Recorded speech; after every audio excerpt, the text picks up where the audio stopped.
في مرحلة حاسمة من تاريخ البشرية، إنما تتخبط الشعوب في دياجير الوثنية، ويبلغ صراخ الإنسانية المعذبة آذان السماء، إذا بصوت يدوي في ربوع الجليل الشاسعة ليعد الخاضعين في الظلمات ويحيي القاطنين في ظلال الموت، ويقدم خطوات بني البشر نحو السعادة والسلام. وعلى وقع هذا الصوت العذب خرج الناس من المدن والقرى والغابات وضفاف البحيرات ليستمعوا إلى رصين هذا الصوت ويتبعون صاحبه، وينشرون بفرح ونشوة البشارة الجديدة: لقد أقبل المسيح المنتظر، فتوبوا أيها الناس لأنه قد اقترب ملكوت السماوات.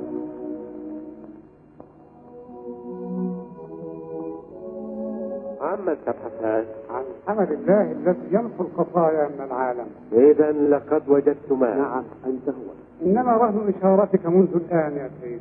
السلام على تلاميذ الأول.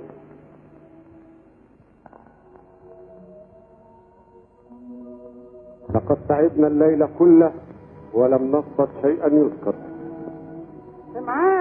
سمعان، لقد وجدنا المسيح.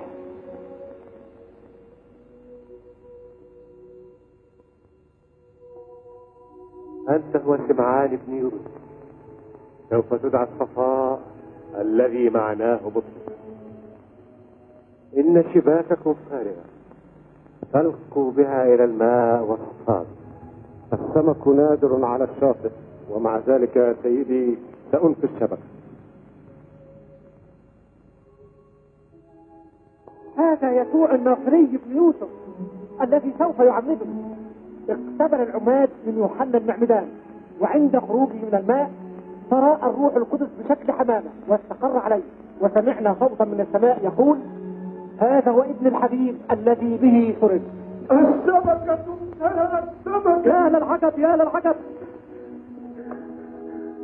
سيدي ابتعد عني يا سيدي، أنا رجل خاطئ.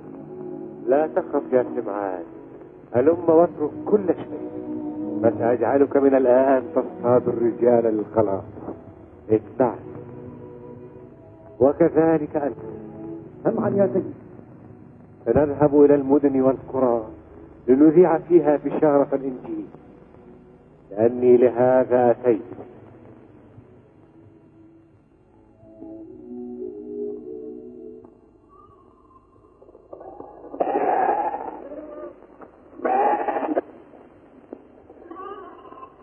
كونوا شديد الحذر، لأننا سنتوجه إلى أريحة.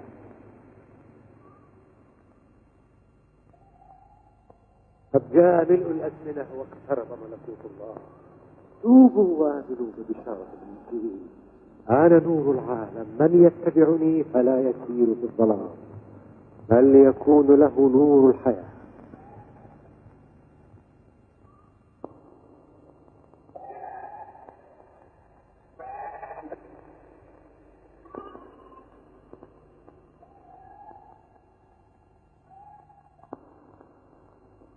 يا يسوع أشفق علي.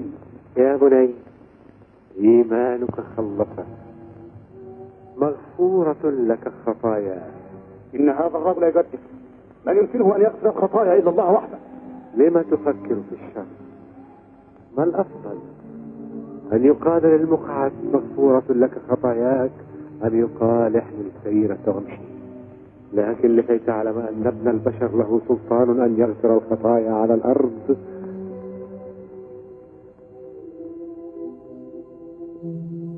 لك أقول قم.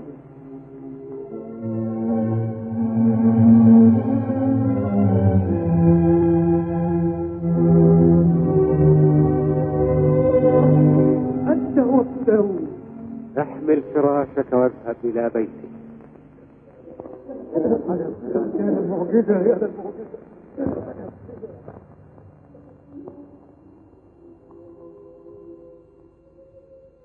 ما رأيت في حياتي مثل هذا القصر. يا سيد، أنا لاوي جاب الضرائب.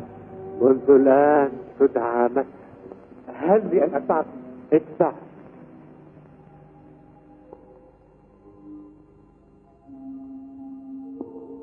ما بال هذا الرجل يأكل ويشرب مع العشارين والخطاة؟ لا يحتاج الأصحاء إلى طبيب، لكن ذوو الأسقام. إني لم آتي لأدعو الصديقين بل الخطاة، فاذهبوا واعلموا ما هو. إني أريد رحمة ولا أرتضي بذبيحة.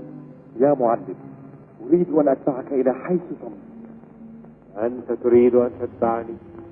نعم يا معلم، أنا يهود الإسخريوط، أقوم بأعمال تجارية بين أورشليم وحيث. ليس الإيمان رائدك، فقلبك متعلق بخيرات هذه الأرض، وتظن أنك تنال الغنى والمجد بقرب. ألا تعلم أن للثعالب جحورا ولطيور السماء أوكارا؟ أما ابن البشر فليس له مكان يسند إليه رأسه. رأيت صدفة آياتك فأخذني العجب وقررت أن أتبعك.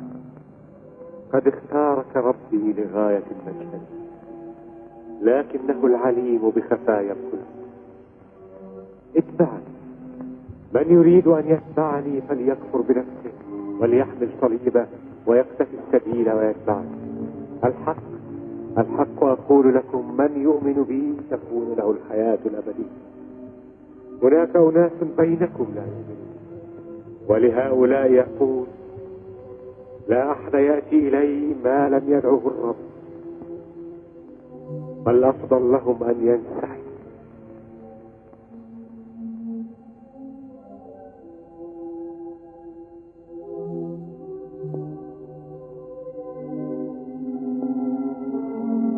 وأنتم هل تريدون أن تتراجعوا؟ سيدي، إلى من نذهب ونترك معين الحياة الأبدية؟ نحن عرفنا وآمنا أنك الله المبارك.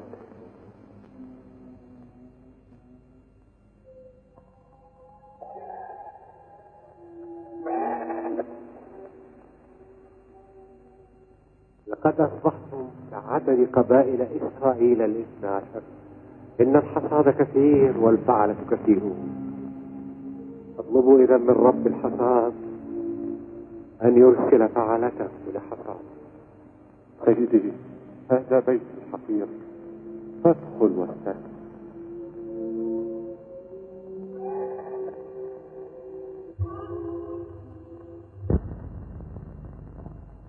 السلام لهذا البيت. اعذرني لتقصيري في استقبالك، إن حماتي مريضة. خذني إليه. سمع،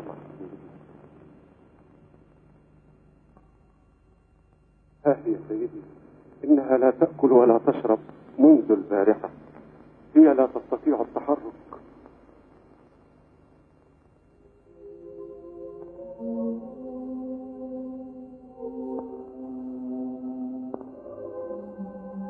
كيف تشعرين؟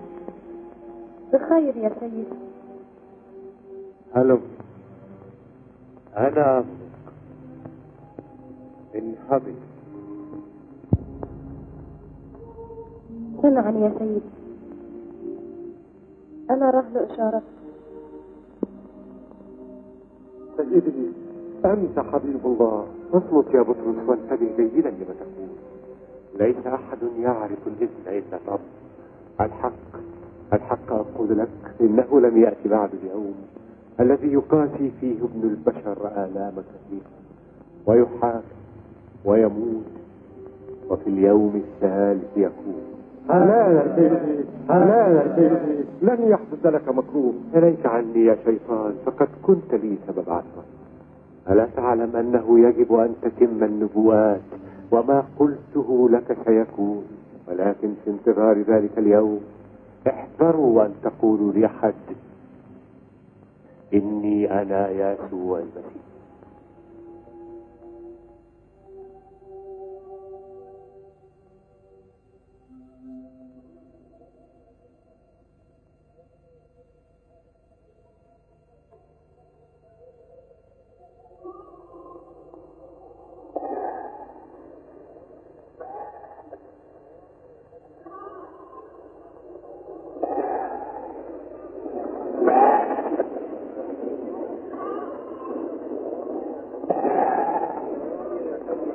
القوم مقبلون نحونا، يستمعوا إلى كلام المعلم.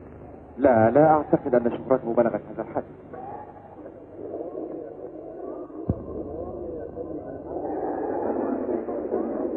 يسأل الغلام. سله أنت يا حسين.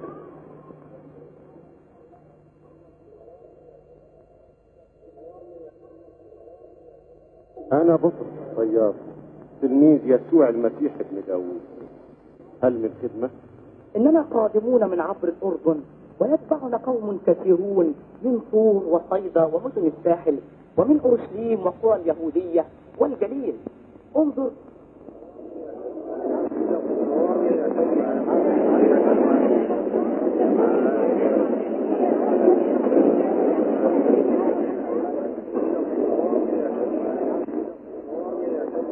نريد أن نرى المعلم لنسمع من فمه الإلهي البشارة الجديدة ولكي يشفي مرضانا.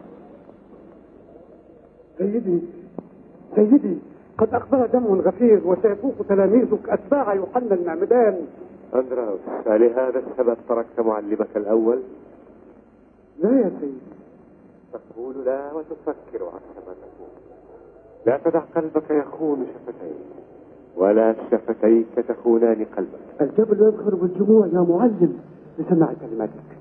قولوا لهم أن يستريحوا، فسأعلمهم من هنا تعاليم الخلاص والبشارة السماوية. طوبى للفقراء فإن لهم ملكوت السماوات. طوبى للودعاء فإنهم يرثون الأرض. طوبى للحزانة فإنهم يعزون. طوبى للجياع والعطاش إلى الرزق فإنهم سيشبعون. طوبى للرحماء فإنهم رحمة ينالون. طوبى لأتقياء القلوب فإنهم يعاينون الله. طوبى لفاعل السلام فإنهم أبناء الله يدعون. طوبى للمضطهدين من أجل البر الذين يقدسون العدل فإن لهم ملكوت السماوات. لكم أقول أيها السامعون وإياكم آمر، أحبوا أعداءكم، أحسنوا لمبغضيكم، باركوا لاعنيكم، وصلوا لأجل من يعانيكم. كل من ضربك على خدك الأيمن فقدم له الآخر، وكل من سألك فأعطه، ومن أخذ مالك فلا تطالبه به. أقرضوا ولا تفكروا بالاستيفاء. إن آلمتك عينك اليمنى فاقلعها والقها بعيدا عنك، فإنه خير لك أن يهلك أحد أعضائك من أن يلقى جسدك كله في جهنم. لا تقسموا جزافا دون مبرر، كونوا رحماء كما أن أباكم رحيم بكم. يا معلم، قد وعيت كل هذه الوصايا، فهل أدرك الحياة الأبدية؟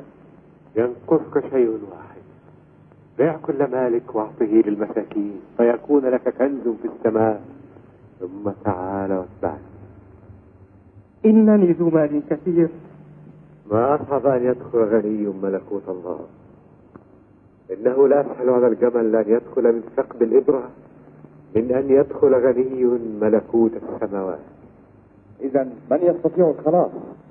ما هو مستحيل عند الناس فإنه مستطاع عند الله.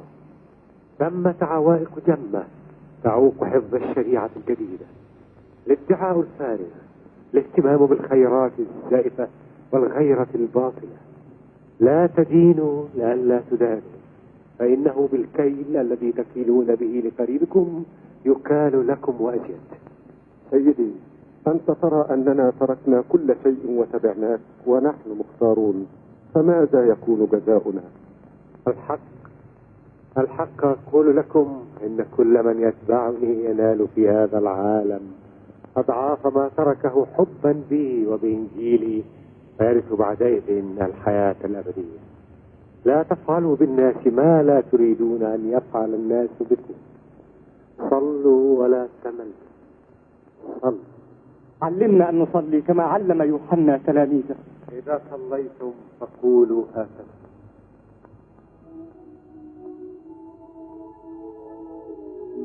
أبانا الذي في السماوات، ليتقدس اسمك، ليأتي ملكوتك، لتكن مشيئتك كما في السماء كذلك على الأرض. خبزنا كفافنا أعطنا اليوم، واغفر لنا ذنوبنا كما نغفر نحن لمن أساء إلينا. لا تدخلنا في تجربة ولكن نجنا من الشرير. آمين.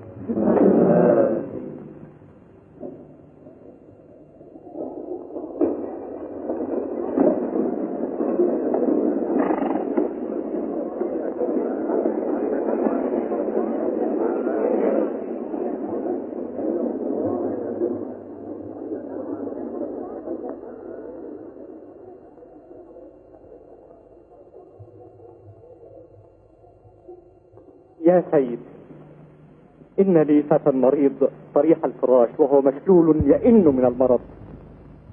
سأذهب وأشفي. أنا لا أستحق أن تدخل تحت سقف بيتي، لكن قل كلمة واحدة فيبرأ فتاي، لأنك تستطيع أن تشفيه وأنت في مكانك. الحق أقول لكم إني لم أر في إسرائيل إيمانا كهذا. اذهب وليكن لك كما آمنت.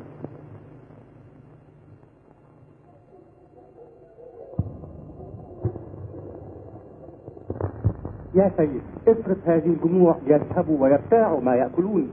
لماذا تصرفونه؟ أعطوهم أنتم طعاما. من أين نأتي بخبز يكفي كل هذه الجموع؟ 100 سلة من الخبز لا تكفي لكل رجل لقمة، يزيدون عن 5000 على النساء والأولاد. إن هذا الغلام معه 5 أرغفة وسمكتين، ولكن هل تكفي مثل هذه الجموع؟ ائتوني بها. مرقس، هات الأرغفة والسمكات. إن المعلم يطلب زادا. هو السيد الآن، فليأخذ ما هو له. فتنال أضعاف ما أعطيت. فلتتكئ الجموع على العشب بانتظام.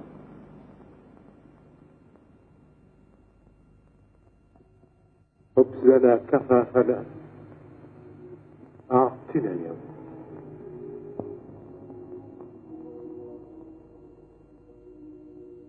بطرس، وزع هذه.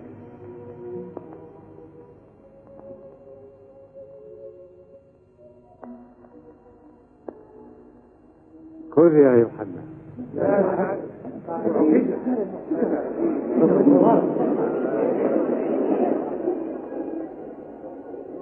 خذ يا أندراوس. ماذا تنتظرون يا قليل الإيمان؟ وزعوا الخبز فهو يكفي الجميع. أسرع، فقد حان الوقت لنأخذ طريقنا إلى الناصرة.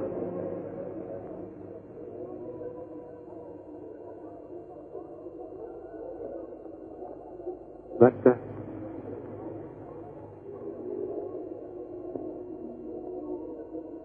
فيلبس،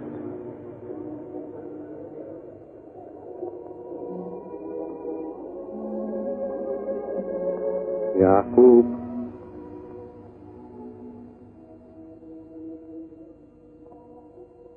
توما،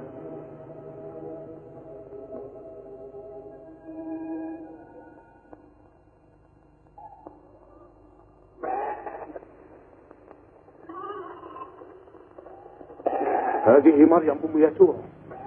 هي وحدها تستطيع إقناع ابنها بأن يكف عن التبشير. لن تفعل ما لم ترى حياة ابنها في خطر. كيف ذلك؟ لأنها تعتقد أن ابنها هو مرسل من الله، به تصدق نبوءات الأنبياء. الويل للناصري إن تابع نشر تعاليمه. إن حنان لن يسمح له بالتهجم على شريعة موسى.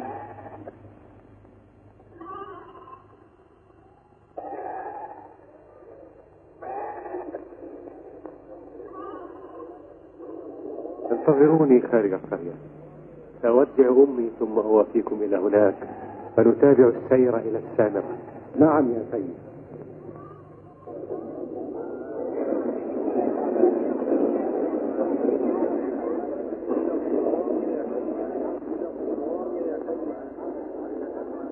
ماذا تريدون؟ احترم، إننا حفظناك من العودة إلى هنا والتبشير بعقائدك البلهاء الكاذبة في هذه القرية الآمنة. لماذا لا تجيب؟ قال إشعيا نبي إسرائيل: روح الرب علي، بهذا مسحني وأرسلني إلى هذه الأرض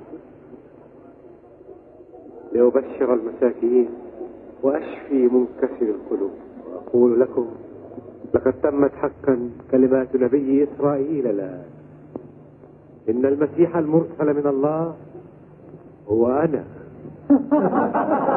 أنت تكذب، فأنت لست المسيح وكلامك كله هراء. هراء؟ أنت تأتي.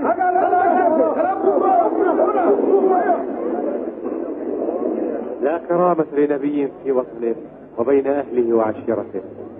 أنا أقول لكم إن نورا عظيما أشرق في الناصرة وسيعم الأرض. اليوم ينمو معنا القمح والزوال، ولكن سيفصلون غدا بقوة. اليوم تجمع الشباك السمك الجيد والرديء معا، وغدا يطرح الرديء إلى الأكغار ويأخذ الصيادون السمك الجيد. اليوم يتجبر الغني، يبطر صاحب النفوذ، يكدس البخيل أمواله، يعظ الرئيس عكس ما يعمل، ولكن سيحفظ الجميع غدا شريعة الله. إذ ذاك كنوز البخيل، أراضي الزعيم، أهراء الفلاح، نفوذ الأقوياء تصبح ملكا لجميع الناس على السواء، فيشبعون خبزا وينعمون بالراحة ويعيشون في جو من المحبة وجو من العدالة. كفاك أضرب، اخرج من الناصرة.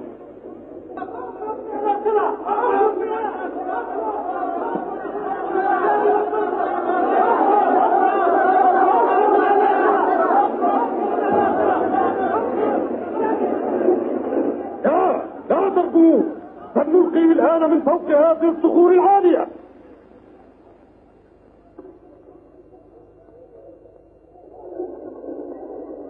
ولدي، رأفة بولدي، أشفقوا علي. لا تخافي يا أماه، عظيمة هي قدرة الله، فهو لن يخذلك.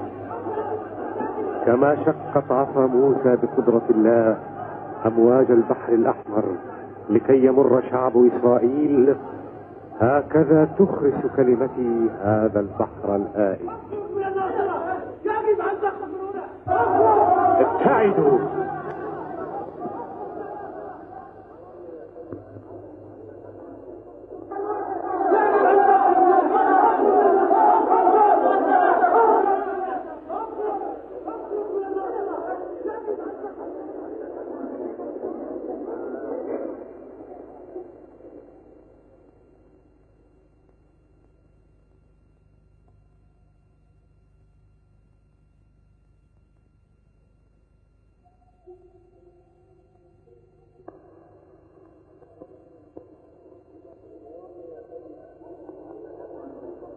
يا سيد، هو ذا غلام المقعد، لقد عاودته الصحة وقت أن تجلت إرادتك السامية، فشكرا لك يا مولاي. شكرا يا مولاي. بل اشكر الرب فهو الذي شفاك. يسوع، يا يسوع ابن داود، أشفق على هذا الأعمى المسكين.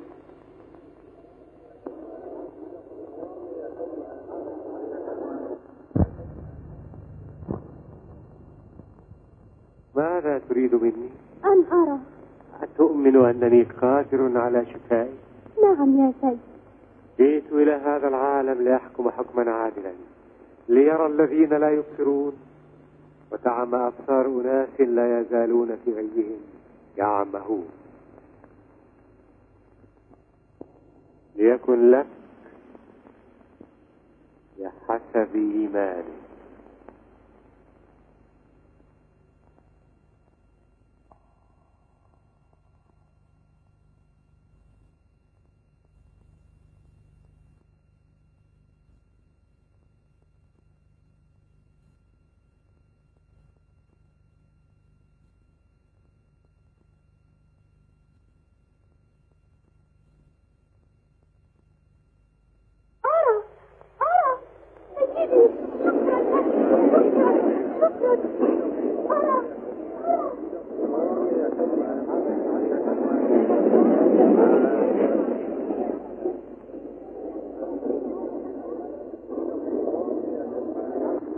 ساعدوا، لا تزعجوا المعلم، ساعدوا.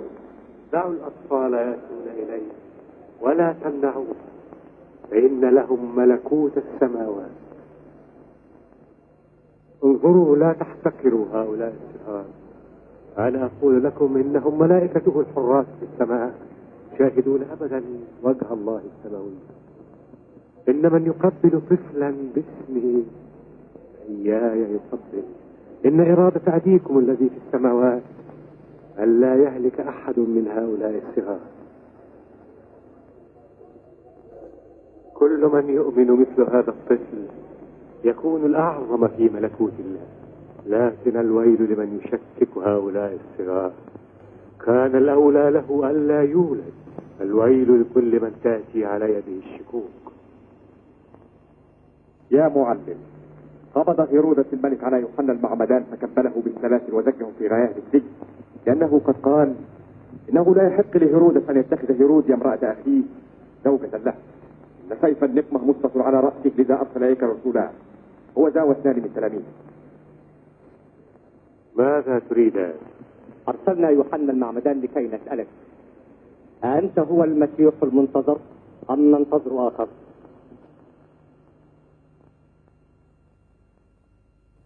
اذهبا واخبرا يوحنا بما سمعتما ورأيتما، كيف أن العميان يبصرون والمقعدين يمشون، البرصى يطهرون، الصم يسمعون، الموتى يقومون، والمساكين يبشرون بالإنجيل. فطوبى لذاك الذي لا يشك فيه.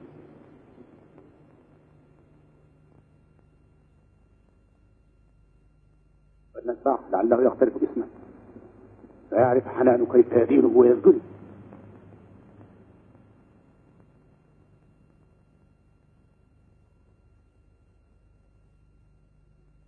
هذا هو بئر يعقوب، سأستريح هنا بينما تذهبون أنتم إلى مدينة السامرة لتعدوا لنا مبيتا.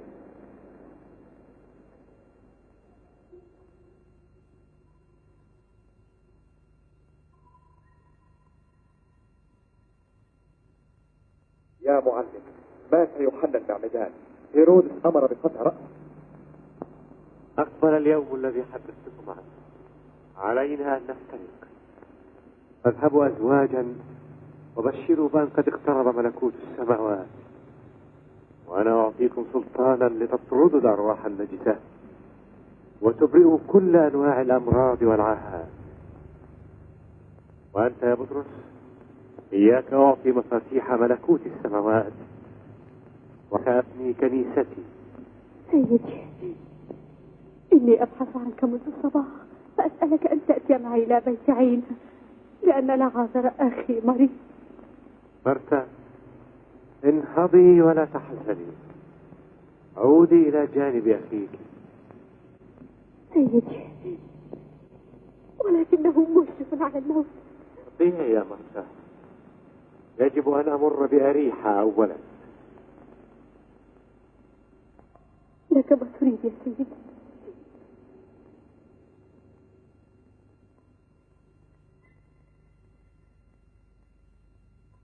يا سيد، يريد اليهود أن يرجموك وتفكر في العودة إلى اليهودية؟ إن صديقنا لعازر نائم، وسأذهب لأوقظه من نومه.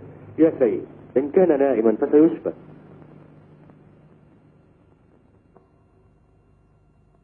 عاذر قد مات، أنا أفرح لأجلكم لأني لم أكن هناك لكي تؤمنوا بي. للمرة الثانية أقول لكم إن ابن البشر سيسلم ليد الناس فيقتلونه، وفي اليوم الثالث يقوم.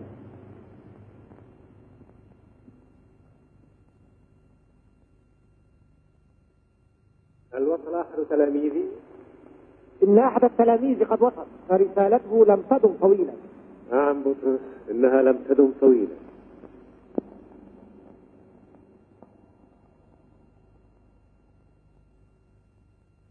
السلام لهذا البيت. سلام يا معلم. أنت وحدك؟ نعم يا معلم. ذهبت مرثا وسمعان لتصلي على قبر العازر الذي مات منذ أيام، ويظهر أنهم قوم ذو شأن لأن جمعا كبيرا يرافقهم. وتوما هل ذهب معهم أيضا؟ فلماذا لا أراه؟ لقد كان معك. أراد أن يتابع عمل البشارة في القرى فتأخر في عماوس، أظنه قادما. ماذا فعلتما؟ سيدي، لقد نجحت رسالتنا، لذا ترانا فرحين. حتى الشياطين كانت تخضع لنا يا سيدي عند ذكر اسمك. لا تبتهجوا لأن الشياطين والأرواح الشريرة تخضع لكم، بل افرحوا لأن أسماءكم مكتوبة في السماء. ما نحن فلم نوفق رفاقنا. صادفنا في الطريق رجل يخرج الشياطين باسمك يا معلم دون أن يكون منا، فمنعناه عن ذلك. ما كان يجب أن تمنعوه، لأن من ليس ضدنا فمعنا يكون. أعترف لك يا أبتاه يا سيد السماوات والأرض أنك أخفيت هذه الأمور عن الحكماء وأظهرتها للمتواضعين. انتظرني هنا يا فلافيو ريثما أعود. هو ذا الابن البار يعود إلى الحظيرة.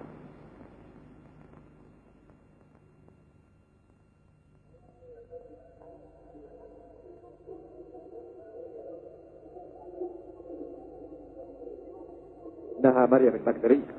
أجل يهوذا أعرف ذلك، إنها الشاة الضالة عن هذا البيت التي سأرجعها إلى الحظيرة. حق أقول لكم ابتهجوا، لأني وجدت شاة كنت فقدتها.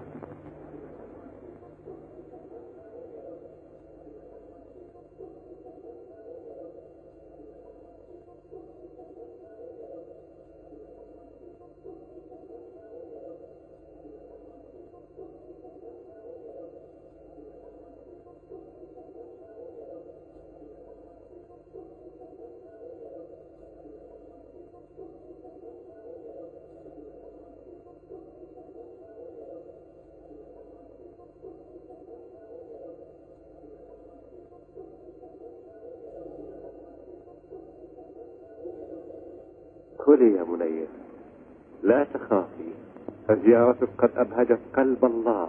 جئت فقط لأرى لعاذر، قيل لي إنه مريض. آمنت بمرض أخيك وليس بالعلة التي تنهش نفسك. من تكون حتى توبخني؟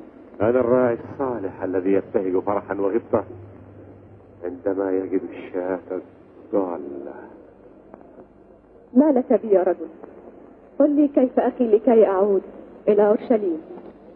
أفضل أن لا أراه مواجهة. اصرفي رفيقتي وادخلي، فلن تعودي إلى أورشليم.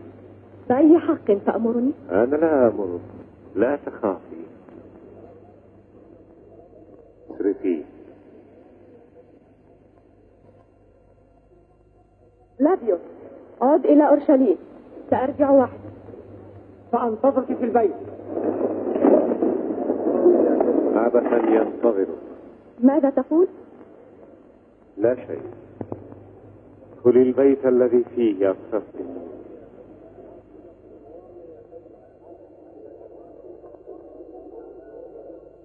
لماذا تفكرين بالسوء أيتها المثلية؟ أتظنين أن الراعي الصالح عندما يجد شاته الضالة يبادرها بالعصا غاضبا؟ إنه يفعل عكس ذلك، يضعها في أجمل مكان في الحظيرة، يقدم لها أندى أعشاب الحقل، يغمرها بالعناية والاهتمام، ثم يناديها بأعذب الألفاظ، وتغمر جوانب نفسه السعادة. لماذا تقول لي هذه الأشياء؟ لأنك الشاة التي عادت إلى الحظيرة. سيكون لك كل ما في هذا البيت، وأخيرا ملكوت السماوات. لا لا، فأنا لست سوى امرأة خاطئة. كفاك يا سيدي، لا تزد في عذابي. سبق السيف العزل، فأنا لست من أبناء الملكوت. لم يفت الأوان للقلب الثاني. من ينبذ العالم حبا بملكوت الله يغفر له أبي. لا لا، ارمي عنك الخطايا الرئيسية للسماء. أبدل الذهب والحجارة الكريمة والمجوهرات النفيسة وكل ما هو من صنع التراب ويصلح لتزيين الجسد الذي هو تراب بالكنوز الروحية التي لا تفنى. وزعي مالك على الفقراء، أشركيهم في مائدتك ومنزلك، أشبعي جوعهم وكفكفي دموعهم. فترين أنك بمقدار ما تعرين نفسك من الزخارف تزداد نفسك بالفضائل. هذه هي الحياة المثلى أيتها المجدلية، وهذه هي الحقيقة. ربا اغفر لي خطاياي، اغفر لي خطاياي. يا بني، مغفورة لك خطاياك الكثيرة لأنك أحببت كثيرا، إنما يحب قليلا يغفر له قليلا. إيمانك خلصك. انهضي وتعالي إلي، لأني أنا الحق والحياة.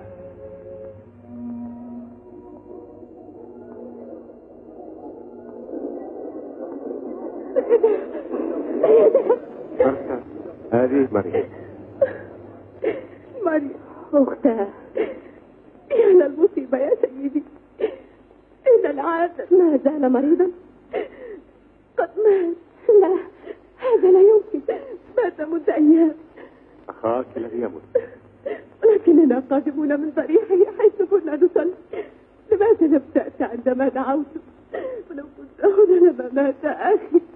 ربي، أنت الذي أحييت نفسي من عار الخطيئة، كان باستطاعتك أن تنجي أخانا من الموت. إن أخاك سيقوم. أنا أعلم أنه سيقوم في القيامة العامة، في اليوم الأخير. أنا هو القيامة والحياة. كل من آمن به وإن مات فسيحيا، وكل من كان حيا وآمن به فلن يموت إلى الأبد. كف عن البكاء. أين وضعتما؟ هلم يا سيدي لترى.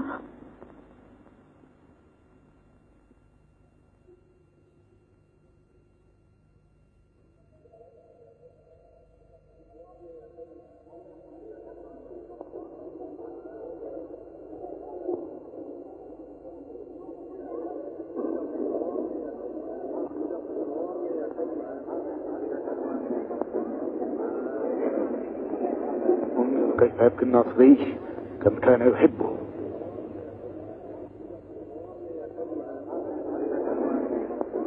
فلم يكن يستطيع من فتح عيني الأعمى أن ينجي العازر من الموت؟ سيقيمه الآن. لن يستطيع. فلنتبعه إلى هناك نشهد فشله.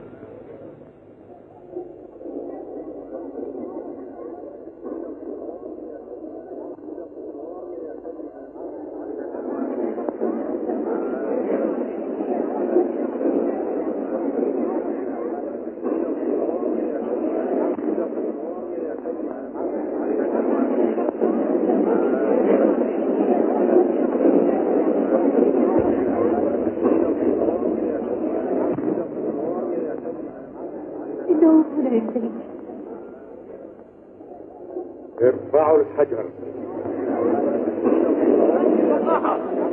هو ميت منذ 3 أيام. هذا غير ممكن.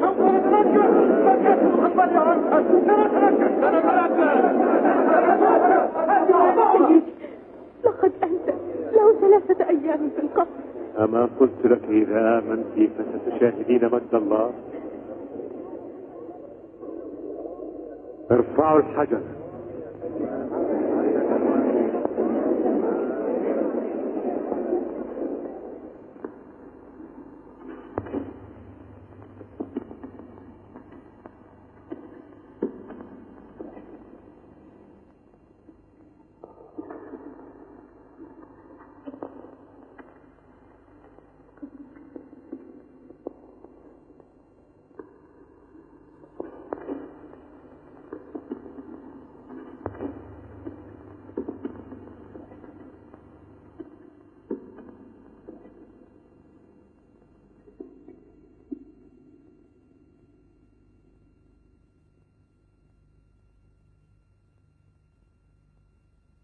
أبتاه أحمدك لأنك استجبت لي. أنا أعلم أنك دائما تستجيب لي، ولكني أقول ذلك من أجل الجمع الحاضر لكي يؤمن أنك أنت أرسلتني.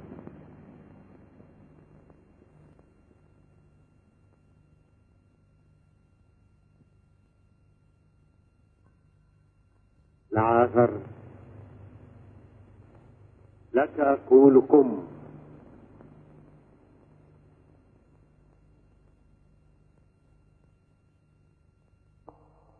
هلم خارجه.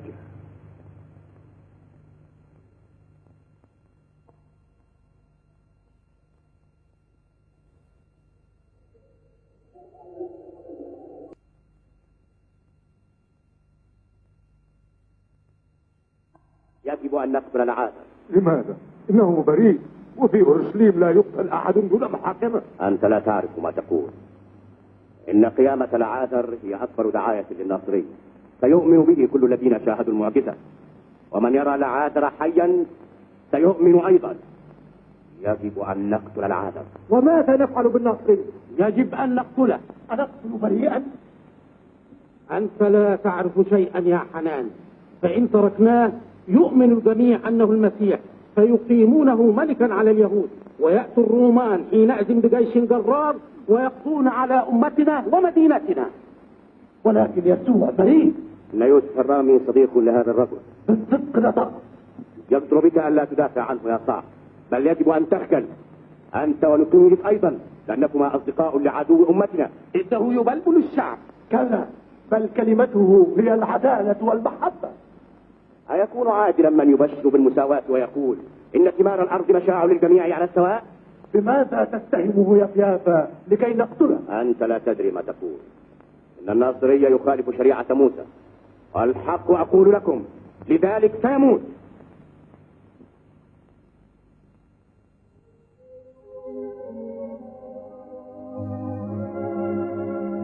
أورشليم، أورشليم يا قاتلة الأنبياء وراجمة المرسلين إليها، كم من مرة أردت أن أجمع بنيك فلم تريدي، لذا سيسحقك أعداؤك ولا يتركون فيك حجرا على حجر، لأنك تغاضيت عمن جاء لإنقاذك. يا معلم، هل أرسلت توما وأندراوس في طلب أتان لكي تدخل أورشليم؟ أجل يهوذا، إليها نذهب. ولكن يا معلم يجب أن تدخل أورشليم كملك فاتح، فنكسر أغصان الزيتون والنخل ونفرش ثيابنا في فرس. يهوذا، لو علمت اليوم ما يمكنه أن يشيع السلام في نفسك لما قلت هذا القول. المرة الثالثة أقول لك إن ابن البشر سيحكم عليه بالموت في أورشليم، ويسام العذاب ويجلد ويصلب، لكنه في اليوم الثالث يقوم. معاذ الله أن يحدث يا معلم. من للفقراء يعولهم إن تركتهم؟ ومن أين نأتي بالمال لتخفيف ضائقتهم؟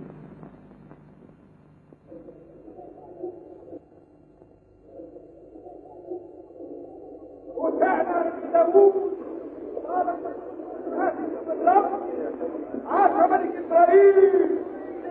عاش ملك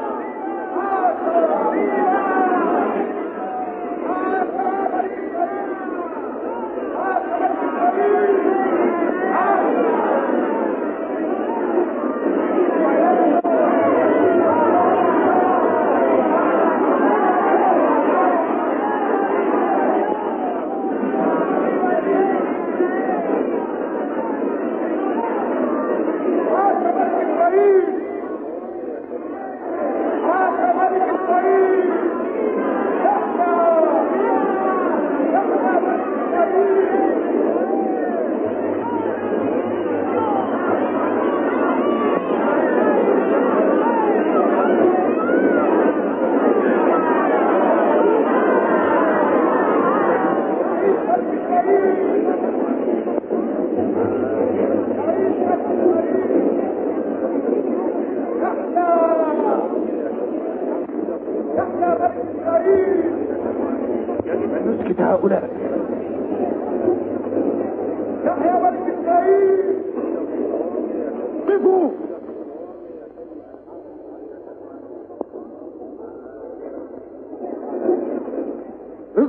تلاميذك يا ناصري؟ لماذا لا تأمرهم فيسكتون؟ الحق أنهم إذا سكتوا لنطقت الحجارة نفسها. يا سيد، دعني ألتم رداءك وأعبر عن فرحي بمجيئك. قد حانت الساعة التي يتمجد فيها ابن البشر. من يخدمني فليتبعني. نحن نتبعك يا سيد. يحيى ملك إسرائيل!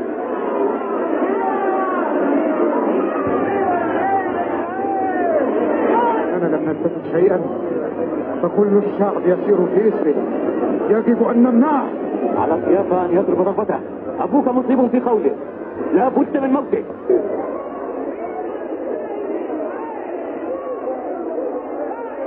يا ملك إسرائيل!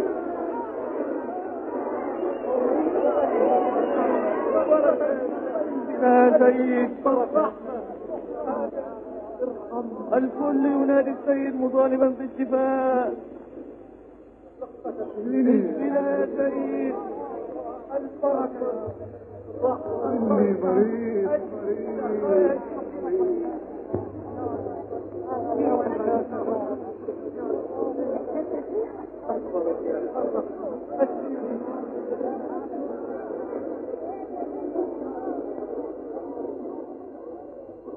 ماذا يفعل المعلم؟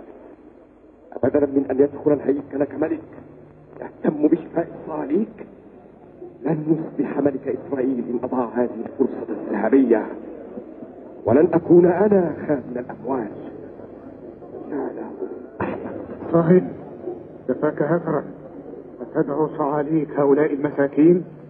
لو كان طهرك من البرص كما أبرأني لما نعتهم هكذا بالصعاليك. قراء مساكين، لقد سئمت سماع هذه الكلمات.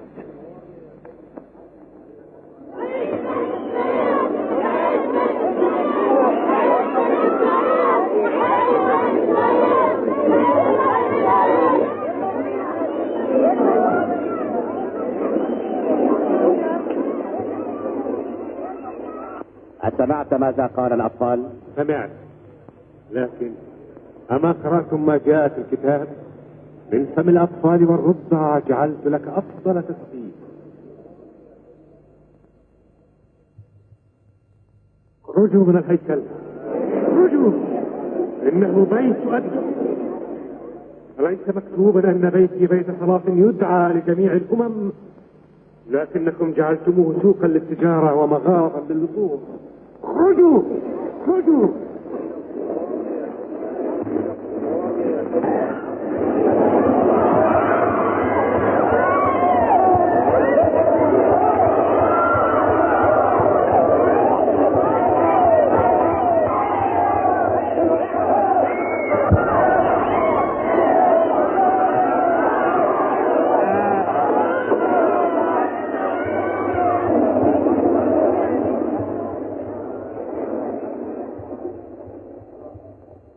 قل، بأي سلطان تفعل هذا ومن أولاك إياه؟ أية علامة ترينا لنؤمن بك؟ اهدموا هذا الهيكل وأنا في 3 أيام أعيد بناءه. بني هذا الهيكل خلال 46 سنة وأنت تقيمه في 3 أيام؟ الحق أقول لكم، لو كان لكم إيمان ولو بمقدار حبة خردل لصنعتم ذلك وأكثر. فإن قلتم لهذا الجبل انتقل واسقط في البحر لانتقل وسقط.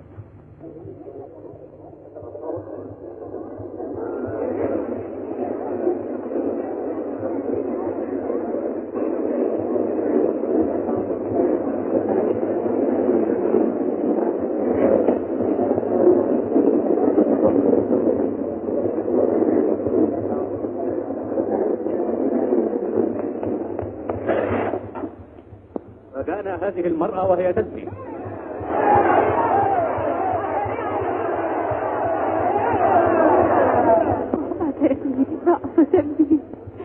إن موسى يوصينا أن نرجم الزنا، فماذا تقول أنت؟ من كان منكم بلا خطيئة فليبدأ ويرميها بحجر.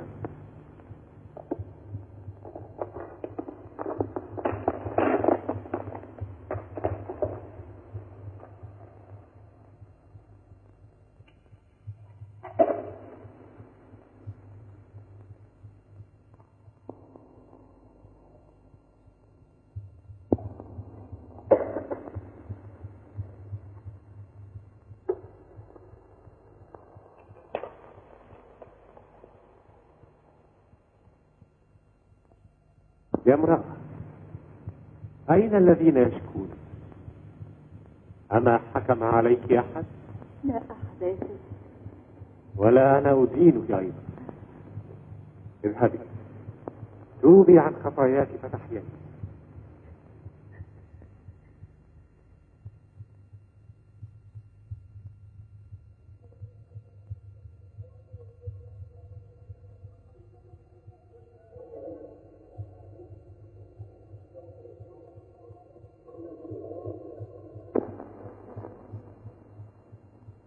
الويل لكم أيها الكتبة والفريسيون الذين تشبهون القبور المكلسة، فإنها تبدو جميلة للناظر وداخلها خفية وشر.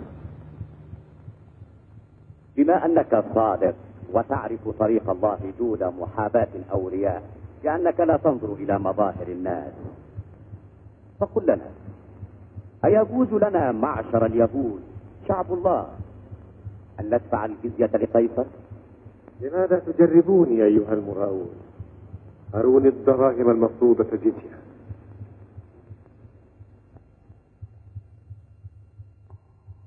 لمن هذه الصورة وهذه الكتابة؟ ألا تراها؟ لقيصر. أعطوا إذا ما لقيصر لقيصر وما لله لله.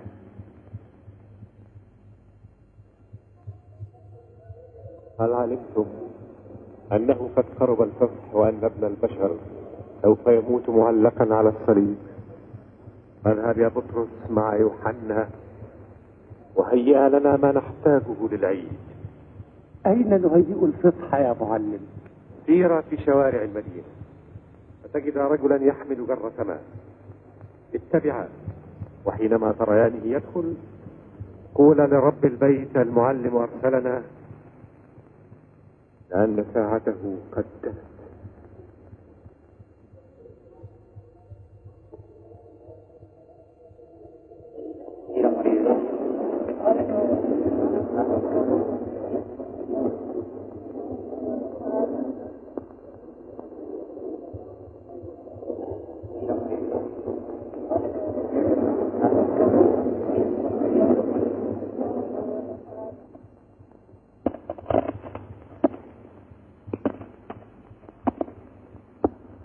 هاك الاتفاق 30 قطعة من الفضة. سترونه في قبضتكم. متى؟ هذه الليلة عندما يذهب ليصلي مع تلاميذه في الجثمانية عند جبل الزيتون. إذا علم الشعب أننا سنقبض عليه ننبهه إلى ذلك فينجو منا. أعطوني رجالا فأقبض عليه. سيرافقك الجنود بقيادة ملكه، والأفضل أن تعطيهم إشارة يتأكدوا أنه هو. لا داعي لذلك، أنا أعرفه. قد تخطئ في هذا الظلام الدامس، فانتظر هذه الإشارة. الشخص الذي يقبله على خدي يكون يسوع. الحق أقول لكم إن واحدا منكم سوف يسلمني. من تعني يا معلم؟ يا سيد، من يكون؟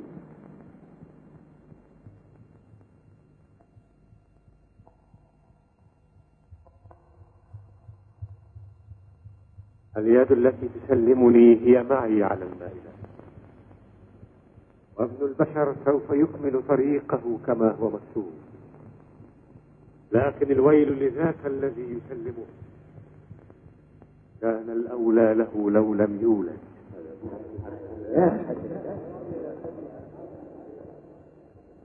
لعله أنا يا معلم. أنت قلت، أنت هو.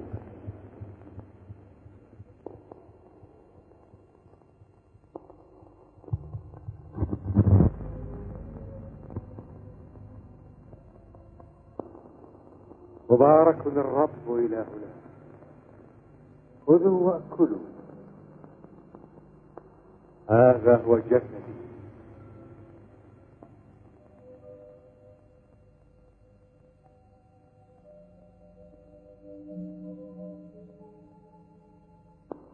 مبارك الرب إلهنا، اشربوا هذه الكأس، إنها كأس دمي فاتحة العهد الجديد، دم الذي سيراق من أجلكم.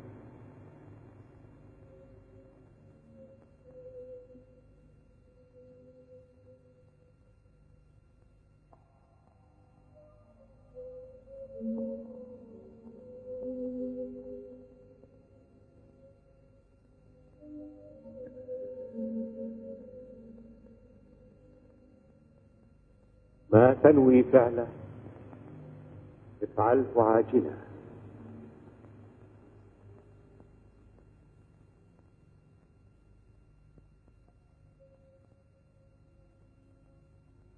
قد مجد الآن ابن البشر ومجد الله فيه. قبل أن أرتفع من بينكم وأعطيكم وصية جديدة: أحبوا بعضكم بعضا كما أنا أحببتكم. سيدي، أين أنت ذاهب؟ حيث أنا ذاهب لا يمكنك أن تتبعني. لماذا تقول هذا؟ نفسي فداءك. أنت تبذل حياتك عني. الحق أقول لك إنه لا يصح الديك حتى تكون قد أنكرتني 3 مرات. كلكم تشكون في هذه الليلة، ولكن لا تضطرب قلوبكم، فقد عرفتم الطريق. يا سيد، لا نعلم إلى أين نذهب، فكيف نعرف الطريق؟ أنا هو الطريق. لا أحد يأتي إلى الأرض إلا بي. الآن هلم ننطلق ونشكر الله. سلامي أستودعكم، سلامي خاصة أعطيكم. لا تضطرب قلوبكم ولا تجبنوا.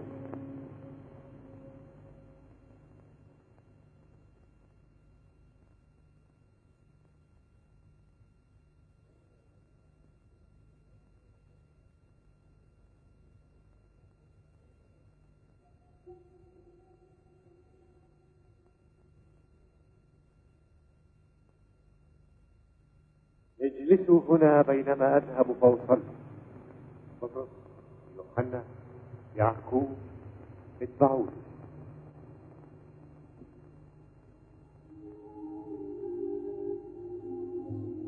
نفسي حزينة حتى الموت. لماذا يا سيد؟ لأني ساحمل الليلة في جسدي خطايا وأحزان بني البشر.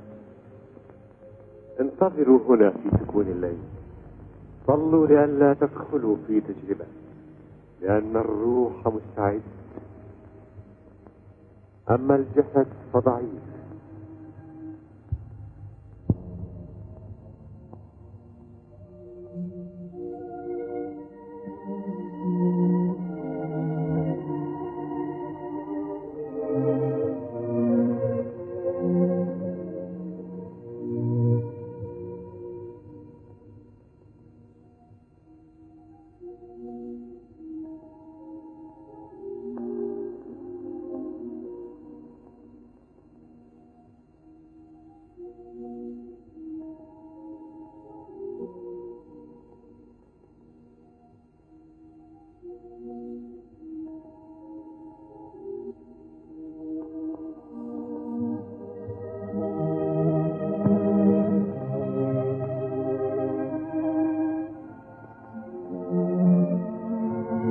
يا بشار، إذا كان لابد لي من جرع هذه الكأس فلتكن مشيتك.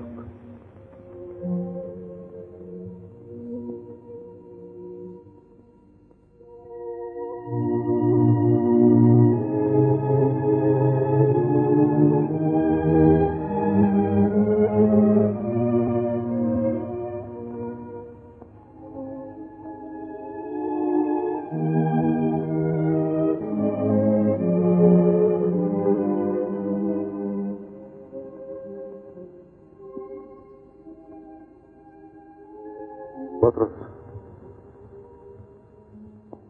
هكذا لم تستطيعوا أن تسهروا معي ساعة واحدة. قد كانت الساعة التي يسلم فيها ابن البشر إلى أيدي الخونة. انهضوا، فقد اقترب ابن الخيانة.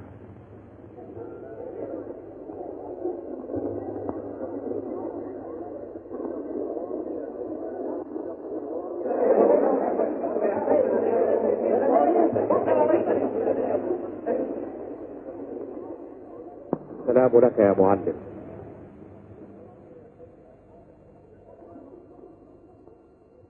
يهوذا، أذ قبلة تسلم ابن البشر أخذه.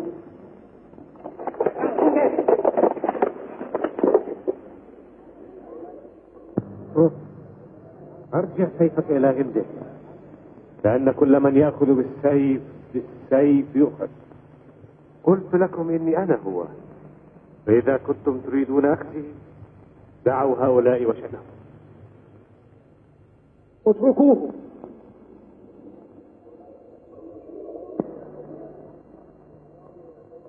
تركتم للقبض علي كاني لص خطر، وقد كنت دائما معكم في الهيكل اعلمكم، فلم ترفعوا علي يدا.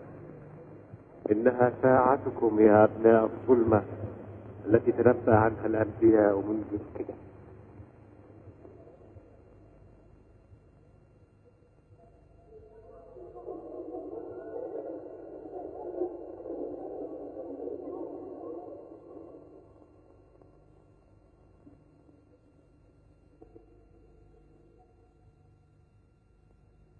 من منكم يريد أن يشهد ضد الناصري؟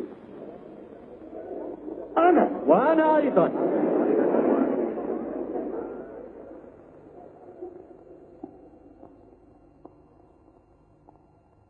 لماذا تتهمان هذا المجرم؟ لقد رأيته يسفي امرأة في السبت مخالفا شريعة موسى، وأنا سمعته يقول سأهدم هذا الهيكل المصنوع بأيدي البشر، وفي 3 أيام أقيمه دون أن تمسه يد.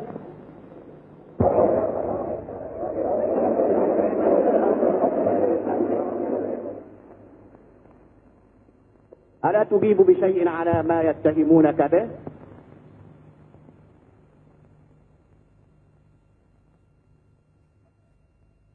أما تجيب رئيس الكهنة؟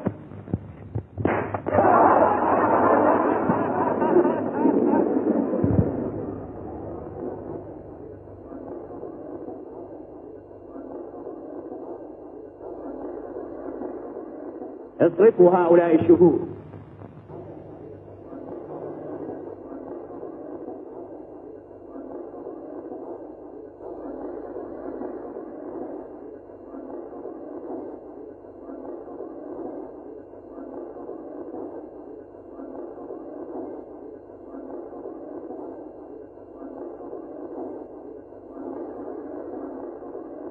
أستحلفك باسم الله الحي أن تقول لنا إن كنت أنت المسيح. أنا هو.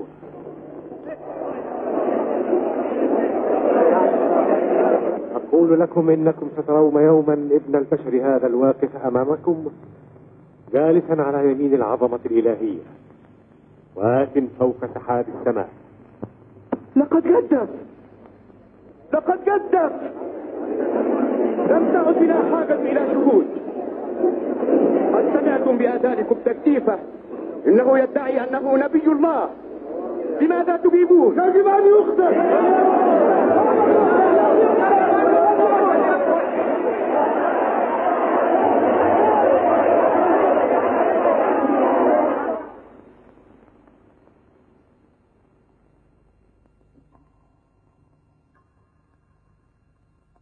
يجب أن نأخذه إلى بيلاطس البنطي ليحاكمه، فنحن لا نستطيع قتله أو محاكمته، وبما أن الوقت فصل ولا يمكننا أن ندخل منزلا وثنيا لنتنجد، فلنطلب من الحاكم أن يخرج إلى الشرفة ليحاكم هذا المجرم الذي أرشد عنه يهوذا.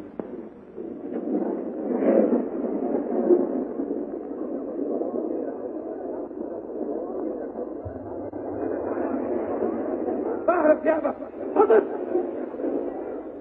أصغي إليك. أنا أخطأت، قد أخطأت. سلمتكم رجلا بريئا. أنت تهدي. هذه ستخمر الله إليكم. شرطا تصدقوا صراحة. قد أخطأت. أخطأت. أخطأت. أخطأت. رجلا بريئا. أخطأت.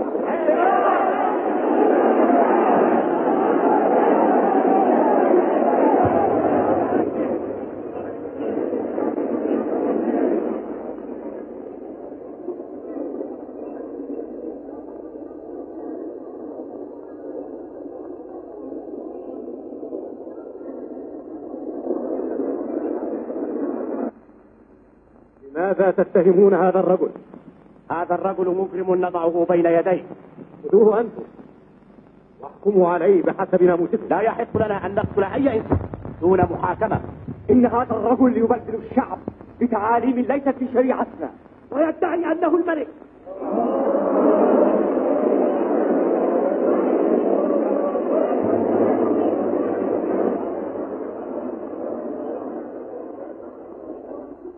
أنت ملك اليهود؟ أتقول هذا من عندك أم آخرون قالوه لك؟ أتظنني يهودي؟ إن أمتك ورؤساء الكهنة سلموك لي. مملكتي ليست في هذا العالم.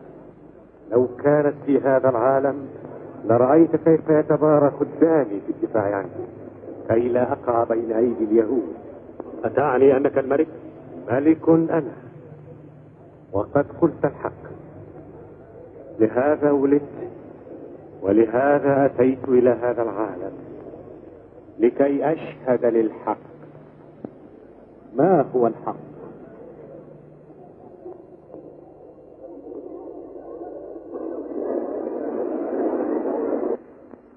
أنا لا أجد علة في هذا الرجل. إنه مجدف ويستحق الموت. احتقر السبت وازدرى بشرائع آبائنا. إنه مجرم، يجب أن يقتل، يجب أن يقتل، يجب أن يموت.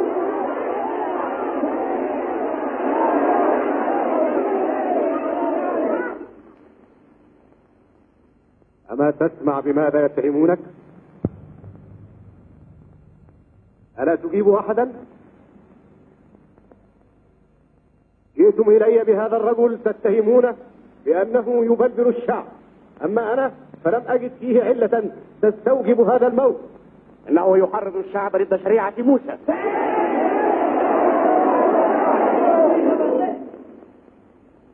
جرت العادة أن أطلق لكم أحد المجرمين بمناسبة عيد الفطر، فمن تريدون أن أطلق لكم؟ لص المخاتل الذي اشتهر بالشغب والإجرام أم ملك اليهود؟ أطلق لنا يسوع الذي لم يأتي شرا طول حياته. يجب أن يقتل.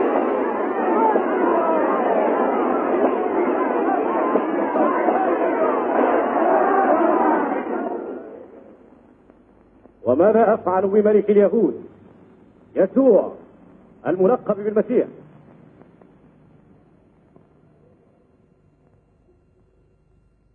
هل يصلب؟ نعم، هل يصلب؟ أجل فليصلب.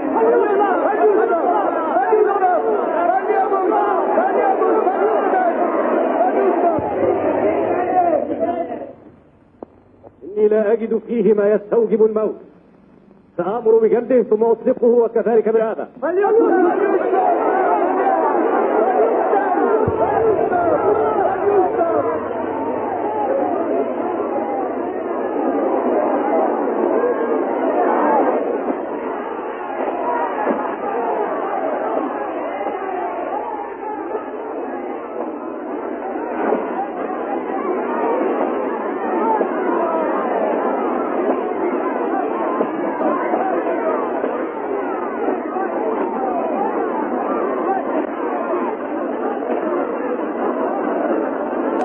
كفى، حلوا وكفى.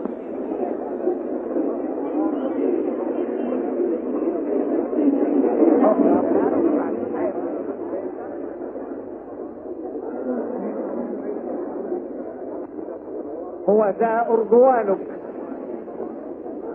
وصولجانك وداؤك.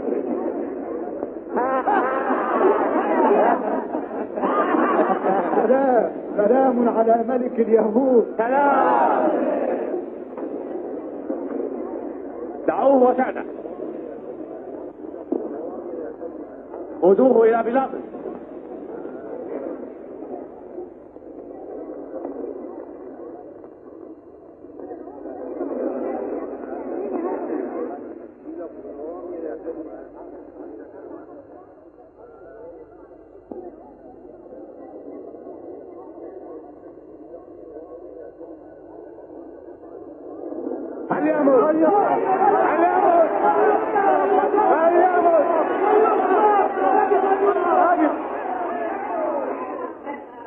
هو ذا الرجل، انظروا، إنه لم يصنع أي شر.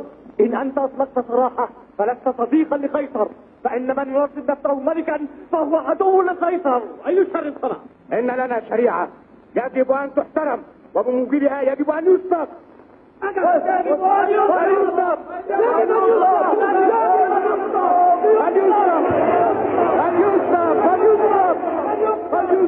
من أين أنت؟ ألا تجيبني أيضا؟ ماذا؟ ألا تعلم أن لي سلطانا أن أصلبك أو أطلقك؟ ما كان لك من سلطان علي لو لم يعط لك من السماء.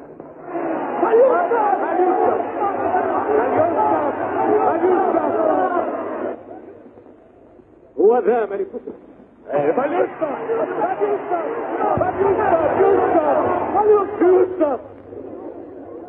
ماذا؟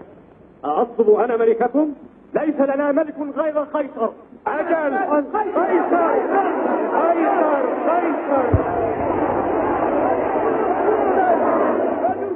تدبروا أمركم، خذوه وصبوه، فأنا لا أجد فيه أي علة. ستصبح.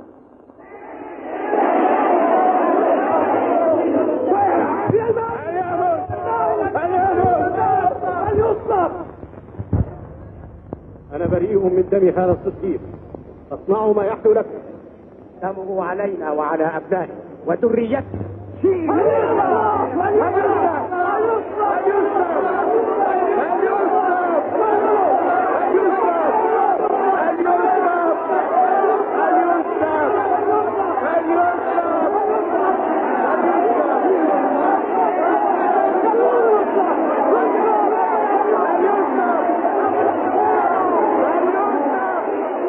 على الصليب باللغات اللاتينية واليونانية والعبرية لوحة تقول: يسوع الناصري ملك اليهود، فتذل بذلك كبرياء اليهود،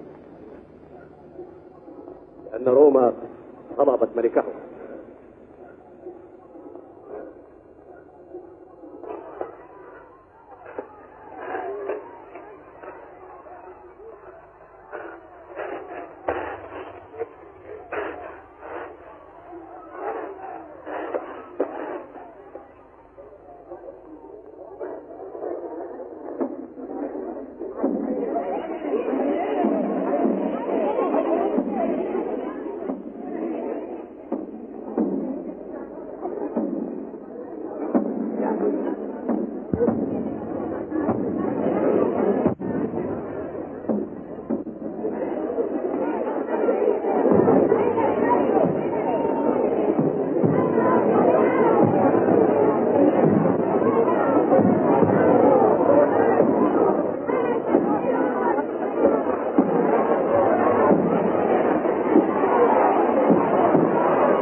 المجدلية، أتبكين أنت أيضا؟ أنت هديتني الصراط وأود لو أقاتل الآلام عوضا عنك. يا بنات أورشليم، لا تبكين علي، بل ابكين على أنفسكن واندبن أبناءكن. ساعدي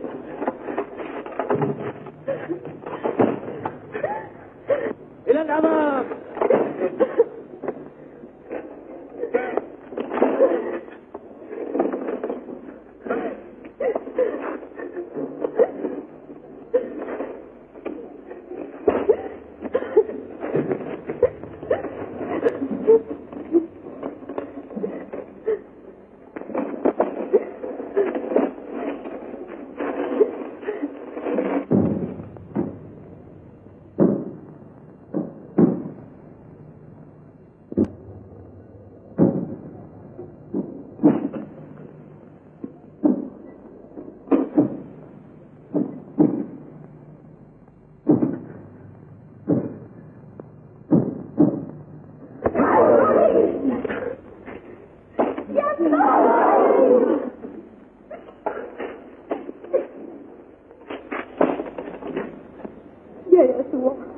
أجهل إن كنت مذنبا أو بريئا، وكل ما أعلم أنك صالح وأنك أحببت دائما، فدعني أمسح بهذا المنديل العرق والدم اللاصق على وجهك.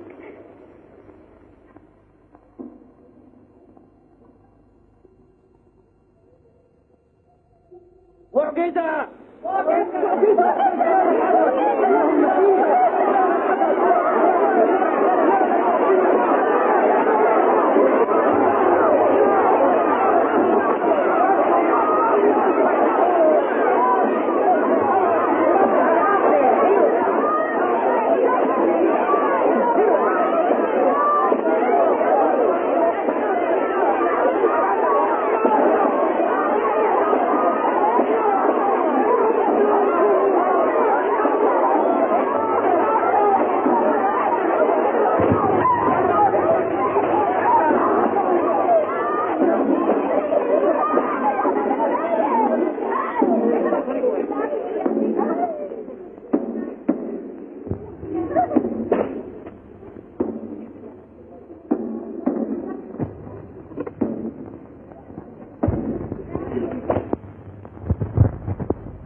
الطريق أمامنا طويل.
إلهي.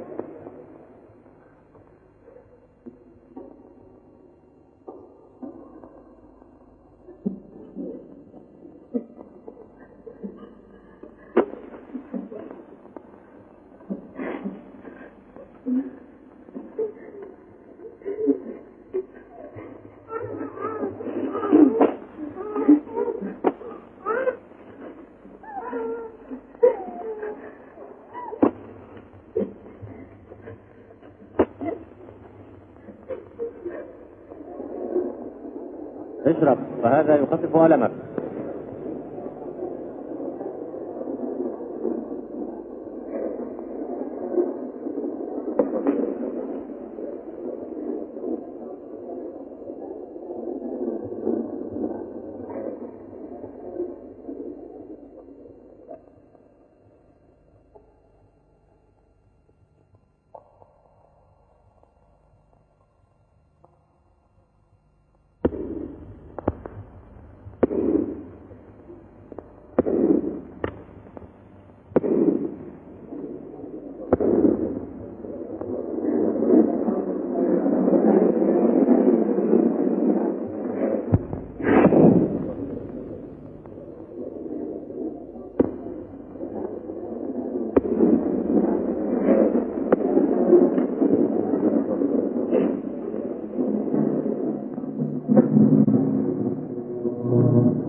يا أبتاه اغفر لهم لأنهم لا يدرون ما يصنعون.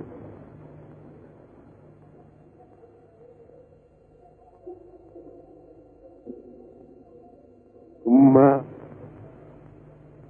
هو ابنك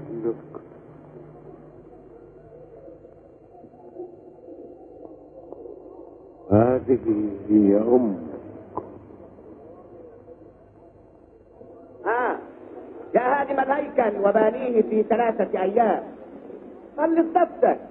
إن كنت ابن الله فانزل عن الصليب. خلص آخرين ولم يخلص نفسك. إن كنت أنت المسيح فخلص نفسك وإياك. ولا تخاف الله أيها اللص وأنت تسلم النفس الأخير. نحن بعدل نجازى على ما اقترفنا وجنينا، ولكن هذا أي شر صنع. يا سيد اذكرني عندما تأتي في ملكوتك. الحق أقول لك اليوم تكون معي في السماء.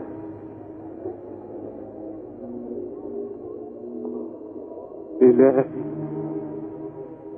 لماذا تخليت عني؟ لنرى حتى يأتي إيليا ويخلصك.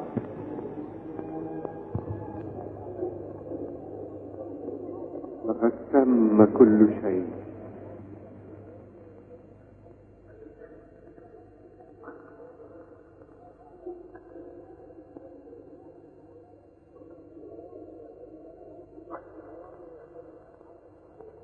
أبتاه في يديك استودع روحي.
يا إلهي سدد عنا هذه الظلمات.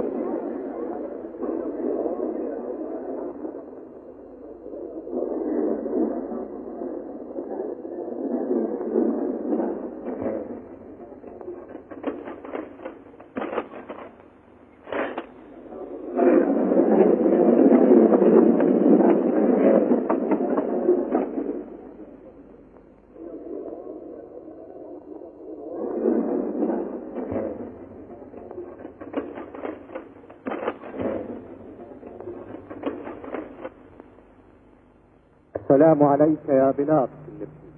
سلام يا ابن الرام، ماذا تريد؟ جئت أطلب منك أن تسلمني جسد سيدي يسوع الناصري الذي مات على الصليب لخلاص بني البشر. والناس ليس من يموت على الصليب بهذه السرعة. إنه المسيح المرسل من الله. يقول هذا إن الناصري قد مات، حقا ذلك؟ نعم، كان رجلا بريئا. اسكت! أريد أن أدفنه في قبري الخاص الذي لم يدفن فيه أحد بعد. خذ جسد. كم تريد لقاء ذلك؟ انتظر وهبته لك.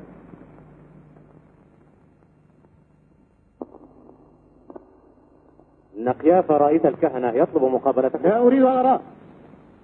ماذا يبدو؟ يخشى أن يأتي التلاميذ فيسرقوا جسد معلمهم ثم يذيعون أنه قام من القبر. وماذا يريد أن أفعل؟ أن تختم القبر وتضع حراسا عليه. أعطيهم ما يطلبون وابتعد عني، لن أراه.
يا ولدي الحبيب، أتركك هنا في نومك الأخير إلى العالم لتتألم فداء الجميع وتخلص الجميع. فليأخذك إله السماوات بين ذراعيه يا ولدي الحبيب.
الأرض السلام والرجاء الصالح لبني البشر.